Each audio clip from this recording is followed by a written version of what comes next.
Hello नमस्कार, मी अश्विनी तुमच्या सर्वांचे अश्विनी दरेकर या चॅनलमध्ये खूप खूप स्वागत करते. तुम्ही मस्त असाल आणि आमचे व्हिडिओ पाहत असाल अशी मी आशा करते. तर पहा, आता आम्ही आलेलो आहोत टेरेसवर आणि पहा किती छान वातावरण आहे मागे. ॲक्च्युली टेरेसवरती आलो आहे, काम आहे म्हणून. तर तुम्हाला दाखवते आता काय काम आहे ते. तर व्हिडिओ तुम्ही शेवटपर्यंत नक्की पहा. आता सायंकाळ व्हायची वेळ आलेली आहे आणि सूर्य पहा कसा दिसतोय मस्त. हे पहा कसला व्ह्यू आहे आमच्या टेरेसवरून, मस्तपैकी भारी. तर चला, जे कामासाठी आलो ते पटकन करून घेतो कारण आता सायंकाळ होत आलेली आहे. तर हे आहेत गहू आणि याला झालेले आहेत सोंडे. तर आता हे व्यवस्थित चाळायचे आहेत आम्हाला आणि याला पावडर काढून ठेवायची आहे. तर इथे मी त्यासाठी पाणी आणले. तुम्ही म्हणसाल पाणी कशाला, तर ह्या पाण्यात चाळायचं म्हणजे सोंडे पाण्यात राहतात आणि टेरेसवरती पूर्ण पसरत नाही. त्यामुळे बोरिक ॲसिड आता थोडे थोडे असे चाळतो आणि त्यानंतर मग त्यामध्ये पावडर काढून देतो. कारण आमची जे काही ओनर आहे ते टेरेसवरती आम्हाला गहू वगैरे वाळून घालून देत नाही. आणि दुसरी गोष्ट, इथे एवढे कबूतर आहे, त्या गव्हांचं दिवसभर राखण करायला लागेल, त्यामुळे मग तेही जमत नाही. सो म्हटलं आता चाळून त्याच्यात बोरिक पावडर काढून ठेवूयात. आणि दुसरी गोष्ट म्हणजे त्यासाठी आम्ही गावावरून जास्त गहू आणत नाही कारण इथं त्याला किडा होतो. त्यामुळे थोडे थोडेच गहू घेऊन येतो, नाहीतर मग सगळे गहू खराब होऊन जातात आणि जास्त गहू खराब झाले की मग ते खाऊशी वाटत नाही तेवढ्या प्रमाणात. तर चला, आता हे चाळत आहे गहू. आता मी घेते चाळायला. हे पहा खाली तुम्हाला सोंडे दिसत असेल आता थोडे थोडे.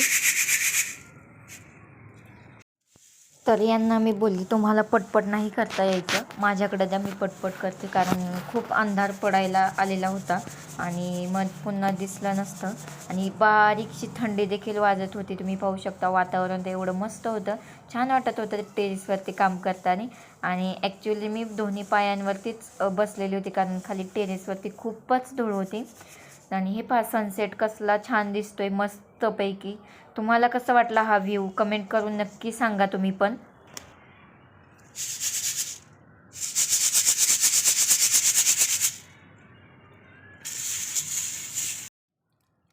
थोडे थोडे गहू चाळून झाले की हे त्यावरती मग जी बोरिक ॲसिड ची काही जी पावडर होती ती सर्व गव्हामध्ये व्यवस्थित मिक्स करून घेत होते. कारण एकदम सगळे चाळून जर टाकले तर ती व्यवस्थित सगळ्याला मिसळत नाही. हे पहा केवढे किडे निघले. अर्धी गोण झाली चाळून, हाताला लागली कळ. आणि इकडे मी याच्यात कालवलेली आहे पावडर थोडं थोडं. तुम्ही का आता चाळा, थोडे तळके कळत कळ लागली. आता थोडा वेळ विसावा घेते, तोपर्यंत हे चाळते. पक्षी पहा कसे मस्त आकाशात फिरतात.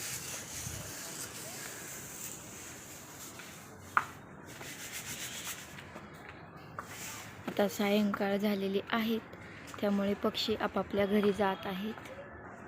हे पहा इकडं मुले कसे पतंग उडवत आहेत. पतंग आता संक्रांत जवळ येते, त्यामुळे आता सगळे मुलं असे टेरेसवर दिसत आहेत पतंग उडवताना.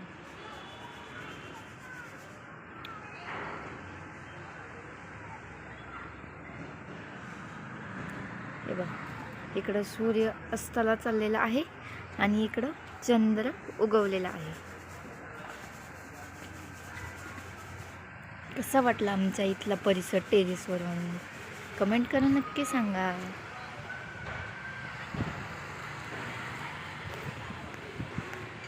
हे पहा स्वराज खाली बसलाय खेळत. स्वराज काय करतोय? स्वराज काय करतोय? हा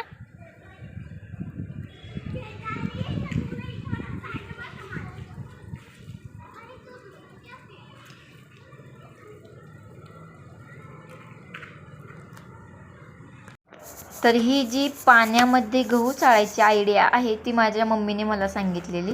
कारण पहा तुम्ही, आपण शहरामध्ये छोट्या छोट्या रूम्समध्ये राहतो आणि गहू वगैरे वाळू घालणे किंवा जर ते गहू वगैरे असे चाळले खाली तर सगळे सोंडे आपल्या घरात इकडे तिकडे पटपट पसरतील आणि ते क्लीन करणं इझी होत नाही. त्यामुळे जर तुम्ही अशा प्रकारे गहू जर पाण्यात घेऊन त्यात जर चाळले तर ते किडे सर्व पाण्यात पडतात आणि बऱ्यापैकी मग आपलं काम वाचतं आणि ते क्लीन करणं देखील इझी जातं. तर माझे आता इथे थोडेसेच गहू राहिले होते, चाळून होत आलेले होते.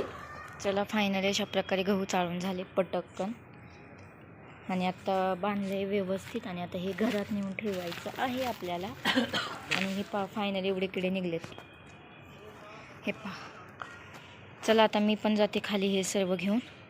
बऱ्यापैकी अंधार पडलेला आहे आणि लाईट्स लागलेल्या आहेत. हे पहा, या ड्रममध्ये मी धान्य ठेवते, यात सुद्धा खाली पहा किती किडे आहेत, ते सोंडे. आता हा ड्रम क्लीन करून घेते.